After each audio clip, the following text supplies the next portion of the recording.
គ្រប់ជ្រាបសួរដល់ពុកម៉ែបងប្អូនយើងទាំងអស់គ្នាហើយថ្ងៃនេះដែរប្រកាសជាប្លែកស្រាប់បងប្អូនយើងទាំងអស់គ្នាហើយថ្ងៃនេះដែរខ្ញុំមានមុខម្ហូបថ្មីមានឈ្មោះថាអន្ទង់អប់ត្រយងចេកទឹកដូងជាមួយនឹងទឹកដោះគោឆៅ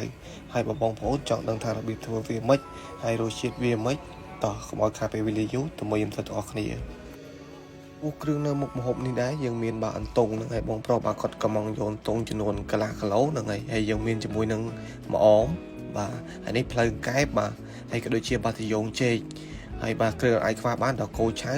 ហើយយើងមានម្ទេសបាទលក្រូចលក្រីបាទខ្ទឹមក្រហមខ្ទឹមសក៏ដូចជាម្ទេសហើយចំពោះម្ទេសបាទបងប្អូនយើងអត់ចូលចិត្តហូបហឹលអត់ចាំបាច់ដាក់បានដែរអញ្ចឹងកុំឲ្យខាតពេលវេលាយូរតោះតែមកខ្ញុំធ្វើទាំងអស់គ្នាចាប់ផ្ដើមមកចាក់ប្រេងឆាចូលបន្តិចមកបន្ទាប់មកយើងចាប់ផ្ដើមចាក់ជាមួយគ្រឿងយើងដែលខ្ញុំបានរៀបរាប់បញ្ចូលហើយនេះដែរយើងចាប់ផ្ដើមបានរំលែងគ្រឿងយើងឲ្យឡើងឈ្ងុយបាទឈ្ងុយខ្លាំងមកបាទចាំបងប្អូនយើងមកវាយគ្រឿងក៏ដូចជាបាទចាក់សាច់អន្ទង់យើងចូល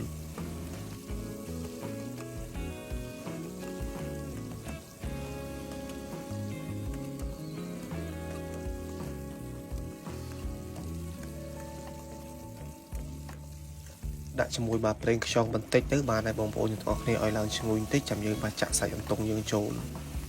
លើនេះដែរយើងចាប់ដើមមកចាក់សាច់អន្ទង់យើងចូលមកចំនួនកន្លះគីឡូលើនេះដែរយើងចាប់ដើមមកឆាសាច់អន្ទង់យើងសិនមកបាទឆាវាឲ្យឡើងឆ្អិនបន្តិចបាទចាំយើងវាយគ្រឿងទៅតាមក្រោយហើយចំពោះមុខម្ហូបមុខនេះដែរវាត្រូវជាមួយនឹងបងប្អូនយើងដែលជាសុភាពបរិសបាទដែលចូលចិត្តហូបអាជាក់អញ្ចឹងបងប្អូនយើងសាកធ្វើមើលបាទមានរសជាតិម៉េចជួយខមមិននៅក្រោមវីដេអូនេះម្នាក់មួយផងលើនេះដែរយើងចាប់ដើមវាយគ្រឿងចូលបន្ថែមទៀតយើងដាក់ជាមួយនឹងទឹកត្រីបន្ទាប់មកបាទយើងចាប់ដើមឆាវាជាធម្មតា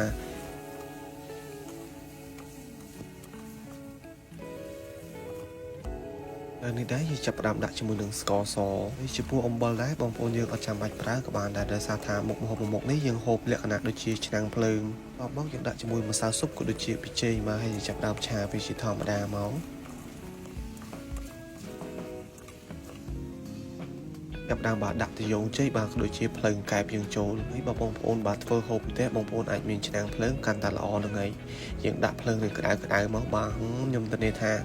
ដឹងតែបងប្អូនយើងទាំងអស់គ្នាអញ្ចឹងសង្ឃឹមថាបងប្អូនយើងធ្វើហើយបើមានរសជាតិម៉េចជួយខមមិននៅក្រោមវីដេអូនេះផងបាទយើងចាក់ជាមួយនឹងទឹកដោះគោឆៅចុងក្រោយនេះដែរយើងដាក់ជាមួយនឹងទឹកដូងហើយបងប្អូនបាទមានដូងទុំក៏ដាក់បានមានដូងខ្ចីក៏ដាក់បានដែរហើយបាទយើងគ្របវាងាស់វិញតិចសិនមកហើយយើងចាប់ដើមមកបើគ្របមើលវិញតិចមកបើឃើញថាវាក៏ចិត្តឆ្អិនដែរហើយបងប្រុសក៏បាននិយាយថាបងមិនបាច់ឆ្អិនពេកទេបងមកដល់ផ្ទះបាទខ្ញុំដាក់ឆ្នាំងភ្លើងខ្ញុំហូបហើយអញ្ចឹងបងប្អូនយើងទាំងអស់គ្នាដែលជួយចិត្តហូបតុងកុំភ្លេចបាទសាកធ្វើបាទម្ហូបមុខនេះហើយបើមានរសជាតិម៉េចបាទជួយខមមិននៅក្រោមវីដេអូនេះបាទម្នាក់មួយផងហើយបងប្អូនយើងបាទមានរបៀបធ្វើអន្ទង់អបបាទត្រយងចេកទឹកដូងជាមួយនឹងទឹកដោះគោឆៅឆ្ងាញ់ជួយខមមិននៅក្រោមវីដេអូនេះម្នាក់មួយផង